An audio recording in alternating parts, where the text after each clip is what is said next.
Let's talk about embracing disruption. When we talk about embracing disruption as an F3 leader, what we're talking about is, like Michael Hyatt says, lean in to change, right? We're talking about looking at disruption not as something to step back from, but for something to engage, for something to be that difference maker, right? That's what it means to embrace. But for F3, the one thing I want you to focus on that we talk about as an F3 leader is failure. Mike, what are you talking about? Failure? Embrace disruption? Leadership? How is failure a key component of that? It's simple. Failure is an important part of the struggle in your growth. Failure is key to your growth.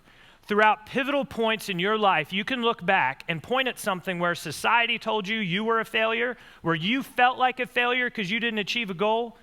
It felt like you were taking a scenic route throughout life, and really what was happening was this straight path where you were getting stronger and stronger. Write down right now, be less, stronger. I want you to listen to that song when this is done. It will help you understand what it's like to be in the pit of failure and look up and have your eyes up and understand how the Lord is making you stronger, how God is breathing into you the life that He needs you to have for the call that He's put on your life. Mike, you talk about all the time being a leader at such a time as this. How can I lead at such a time as this if I'm failing? I'm not talking about failing and continuously failing. I'm talking about embracing failure within that disruption. One other thing I want you to understand is I want you to understand that this is a key part of God's call on your life.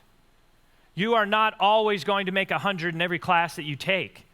Every idea is not just going to be fully formed within you, but you were perfectly, miraculously, and fearfully designed, and so you can do anything. You can overcome any challenge. Failure is a part of that growth. You're going to go through valleys before you hit the peak.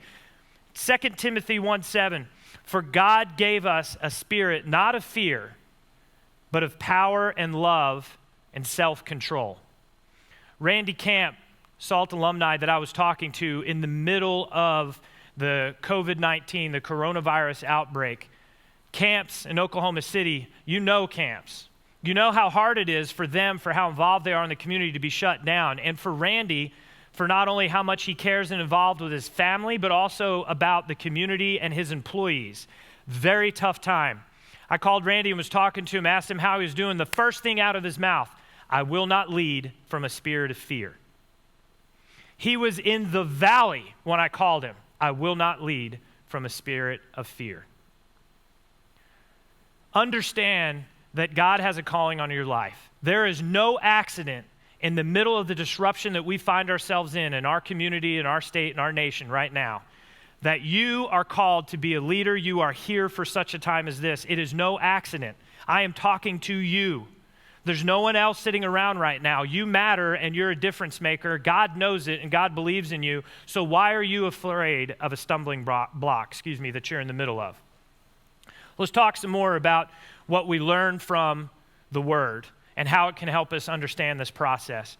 James 1:2-3 says, consider it pure joy, my brothers and sisters, whenever you face trials of many kinds, because you know that this testing of your faith produces perseverance. Leaders see opportunity and obstacle. Write that down. Leaders see opportunity and obstacle. Everyone else is running down the track and there's a hurdle in front of them and they think there's a hurdle. They see a barrier, not you. You see an opportunity to get yourself and your brothers and sisters over that barrier and across the finish line because you're focused on that finish line. Because that finish line is the call that God has put on your heart. And I need you listening to that call. I need you not worrying about how much it may hurt right now or how scared you may be. Listen, terrible leader did awful things in the last century. But Mao knew a couple of things about change and cultural change. And what he said was that revolutions are not dinner parties. They are explosions of steel and rivers of blood. What does that mean? That means if you're going after a big goal, if you want to see change in your community, in your city, if you feel God calling on you right now to step up and lead your brothers and sisters to a brighter day, it is not going to be easy. You can't just check in. You can't schedule a coffee meeting and go pat each other on the back. Change is hard. That's why not everybody does it.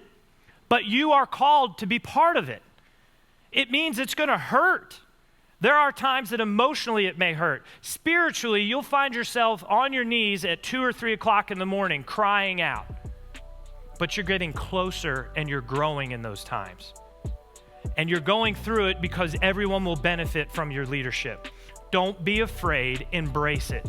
Embrace the disruption in your life because you recognize not only is it making you stronger, but it's helping the tide to rise all boats in your community.